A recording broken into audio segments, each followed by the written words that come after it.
Look at that. That's what happens when you wake up tired. What's up, you guys? Hello, hello. What am I gonna tell you today? It's early. It's just past 6 o'clock. You wake up early. You do stuff early in the morning. Nobody messes with you.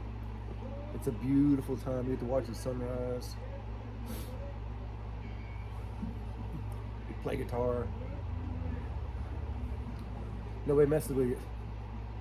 What am I going to tell you about? I'm going to tell you guys about. Let me start with my buddy Blake Bell. Bebopping along yesterday. I saw Blake and hey, he messaged me. He said, "Hey man, we want to let you know that I really enjoy your videos." I was like, "Holy cow, what?" Man, it makes it feel so good. People tell me that. It's just, I don't obviously don't get anything out of it, but it's just makes you feel like somebody. And I've touched on that, but yeah, makes you feel like somebody. And I appreciate every one of you guys and love it, love it, love it, love it.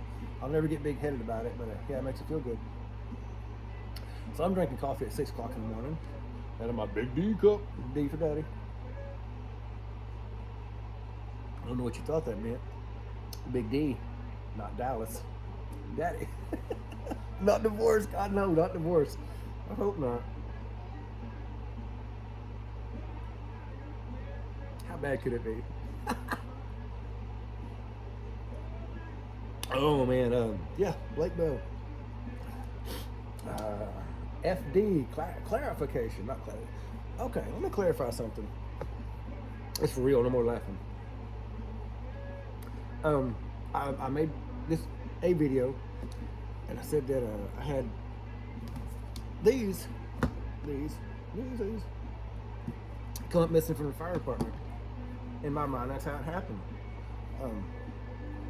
It was pointed out to me, or I was asked, "Roger, are you saying that somebody stole something from the fire department?" Nope, I'm not saying that at all. Wouldn't say that. Would never say that. I've been a fireman for 23 years now, right at 23 years. And one thing I've learned for certain, hands down, no doubt,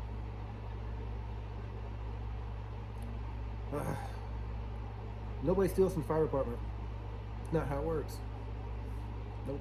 You leave $1 million on the table, kitchen table, where everybody sits at all the time. Come back in 2 weeks, $1 million in $1 bills. You're gonna have $1 million in $1 bills. Pretty good chance somebody's gonna throw in a 5 just to mess with you, but you're not gonna be missing a penny. Nope. Food? No, food's not safe. Food left over in the fridge, a can of soup in the cabinet, in your locker, you're completely safe. Nobody's gonna go through your locker at all.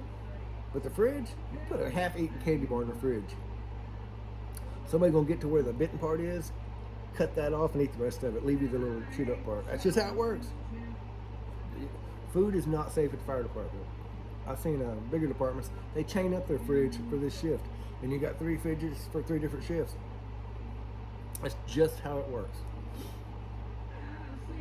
It's not sealing if it's food, or candy, or pop, or leftovers, or I didn't have time to make it, or you left fries on the table and went to the bathroom.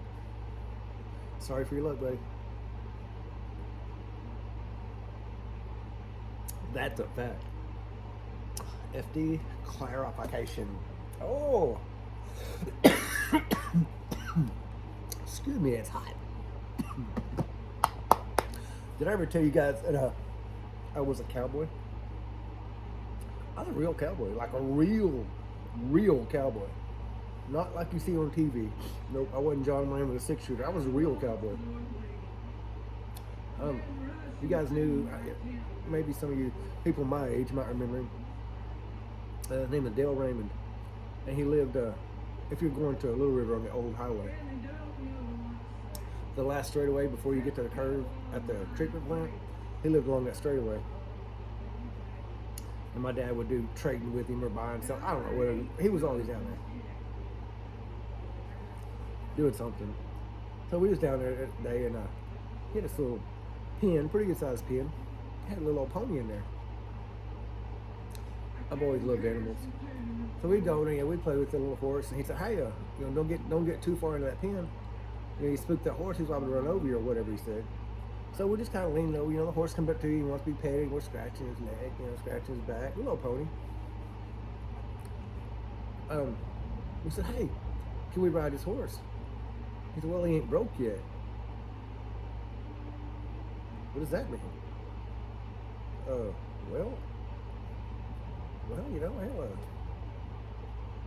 basically, you break a horse, you put a rope around his neck, and you lead him, make him follow you. Well, hell, there's a rope, and I'm a cowboy. How bad could this be? I said, "Can we break it?" He said, "Knock yourself out." So, I'm kind of, get this horse, we're patting it. As we're petting it, we slip this rope around his neck. We're halfway there. I done told you, I'm a cowboy. Yep. We ease off in there and, kind of, come on. The horse just like standing there. Like it's got a necklace on it. I don't care about this rope. Come on. I'm a cowboy. Let's go. Listen to me, cowboy. Ah. That horse is like, "Oh, look, the sky." Anything more important what I was talking about. Anything more important. Horse, you don't understand. I'm a cowboy. Let's go. Got cowboy shit to do. Let's go. I start, that ain't working. So I'm 9 or 10. I told you that. I'm 9 or 10. I'm a teeny tiny skinny thing. I got both hands in it. And I want to say he reared up like a stallion and shot smoke out of his nose, and he didn't do none of that. I want to say he did. I want to say I flew through the air 40 feet. None of that happened. Well, I guess I got to pulling and got up here somehow or another. Up here, he didn't like it. He just turned his head real quick.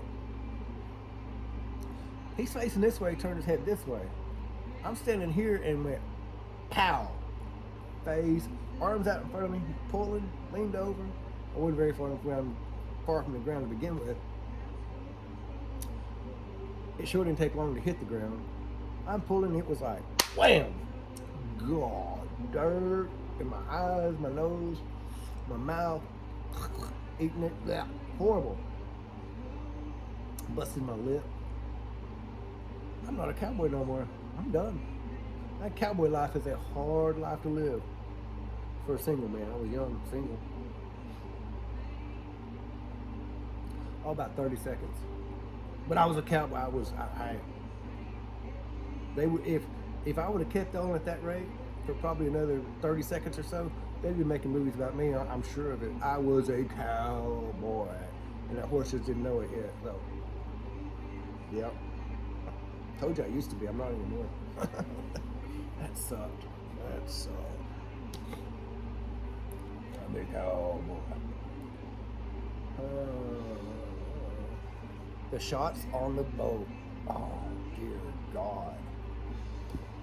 I'm still hungover from that one. Oh, so,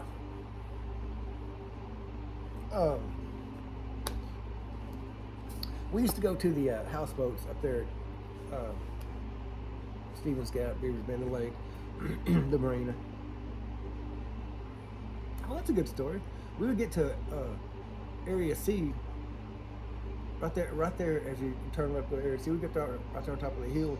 We'd go as fast as we could get away with getting there to Area C. We throw it in neutral. And different vehicles, different people, different times. We was here all the time and had no kids. We would see how far we could coast. And some of them's uphill and some of them you gotta hit your brakes. So I think my little S10 never did make it very far because it was light. I remember who I was driving with. I was riding with somebody and I told them, "Hey, this is what we're gonna do. We're right here, we throw it neutral." Maybe they had rode with us, I don't know. I want to say they made it all the way to the damn stop sign. It's like 2.5 miles. But it was all over the road. Like, I was trying to stay in my lane. They'd be in this lane, cutting and, just barely braking. Barely braking, like, holy cow. It was a good ride, we made it. So we got to the boat. and that's where that's where it went bad. So I got my buddy Sean with me, and we're drinking. A lot of my stories involve Sean. A lot of my stories involve drinking. This is one of them. So at the time, my father-in-law Melvin Rogers, he's passed now, and Gary Wilchel, their boats was either across from each other or caddy corner, but they hung out literally 10 feet apart. We'd go down there, they'd cook, and we'd always wind up getting drunk and then going swimming in the lake or whatever we wanted to do. Basically, get drunk, have a good time. Oh, Melvin, he was big on Crown Royal. Everybody was. And he didn't like me, and I didn't like him. We just kind of tolerated one another. But I love Gary Welchel to death. Still do. Love Gary, love Miss Mary to death. Gary's passed. Miss Mary, you'll never see this, but I love you to death. Always have, always will. So, Melvin goes, hey, Rod. I said, yeah. You want a shot? I'll do a shot with you or whatever. Gary goes, now, Melvin, don't do that. I said, what's he doing? He said, he gonna get you a shot, and then he gonna ask you on another shot. Before you know it, it's gonna be a shot contest. I said, hell, man, why don't you jump straight to it? I'll do a shot contest with you. He said, you think you can take more shots than me? I hadn't had nothing to drink. I said, hell yeah. I might have had beer, I don't know. This was Alex's 20. This is way before Alex was born. I don't know if she might have been pregnant. I don't know. Yeah, I think she was, because she wasn't drinking. I said, hell, why not? Line up 3. 3 shots of Crown. Dum, dum, dum. So Melvin, he's pouring them. I see him take a shot. I said, does that one count? No, you're thirsty. They lined up 3 shots. Me and him and Sean get 3 shots. Boom, boom, boom. Done. Woo, it ain't no time. I'm like, good Lord. Hey, you ready for another shot? Yeah, come on. Boom. Didn't want it. The 5th shot, maybe 6th shot. I'm done. He's just laughing the whole time. Taking a shot. He probably did 10 or 12. God almighty. And Gary told me it was going to happen. Melvin outdrank me big time. Sean, man, he might have did 8 or 10. He did a bunch more than I did. Way more than I did. But I'm not a whiskey drinker. Never have been. Whew. Oof. Memories, flashbacks. So I had this floating dock, just a covered floating dock, just right there beside the boat, or one slip over, whatever it was. It wasn't very far. And it was just a plywood, real nice, had chairs and maybe a barbecue grill and covered, and it just floated. Had it tied up there. But anybody in the whole world could go over there. It wasn't no big deal to be on somebody's dock, the floating dock. There wasn't even nobody on there at all.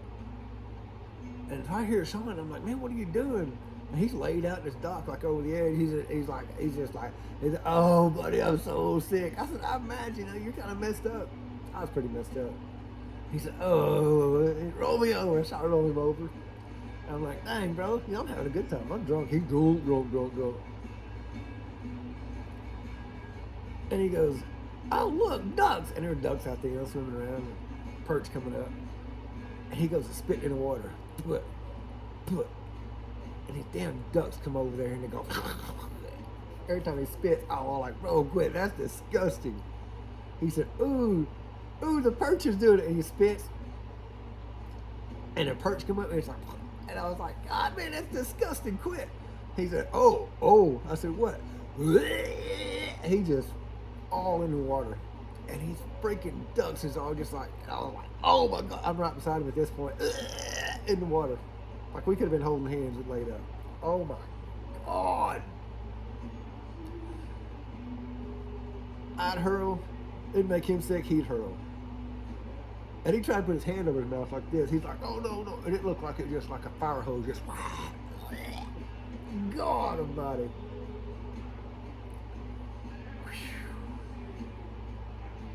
I threw up so hard my back was sore. Like my back was sore. Like, oh my God. I was sore. And I had nothing left. But every time that stupid ass ducks would come over, I'm getting sick thinking about it right now. God almighty. Whoo! Yeah, that's a come do a shot with me. That day, there might have been one exception one time. That's when I swore off hard stuff. Swore it off. One time since then, um, I was trying to figure out how to make. Melissa loves Long Island tea. My wife loves Long Island tea, and that's like 6 or 7 different liquors. I don't remember. But I watched this one girl who made it at the casino. I watched how she made it, and I was like, okay. Kind of had like a mathematical idea, so I did the math and broke it way back down, divided by like 100, to figure out how to use a syringe, not a syringe, but not a needle, but like a 10 mil. It's like a that way you only made like a teeny tiny bit in case it wasn't no good. I wasn't ruining a whole bunch of stuff. I wasn't ruining big bottles. I was just ruining. And I got pretty close. And I said, hey babe, try this. She said, oh, I don't like that at all. It's bitter. Okay, so I did. That's really close. That's really okay. Take some of this out, put some of this in. Okay. Babe, try this. That's really good. Okay, now can you? Yeah. So before it's over, I probably drank 2 Long Island teas, a little tiny, sip at a time. And then the more you drink, the bigger the sips get. I got messed up. Awful hard liquor, completely not meaning to. Made an ass out of myself.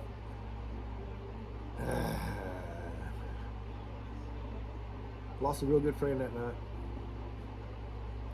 Just complete miscommunication. And I apologize to this day to her. It don't do no good. I just, whatever, Anyway, yeah, I did that. So, swore it off for 20 years, and then one time I accidentally got back on it. That's probably 4 or 5 years ago. I still feel bad about that. Still can't apologize enough for it. I don't think I've ever properly explained how it happened and why it happened and what I was trying to do and how it wound up, but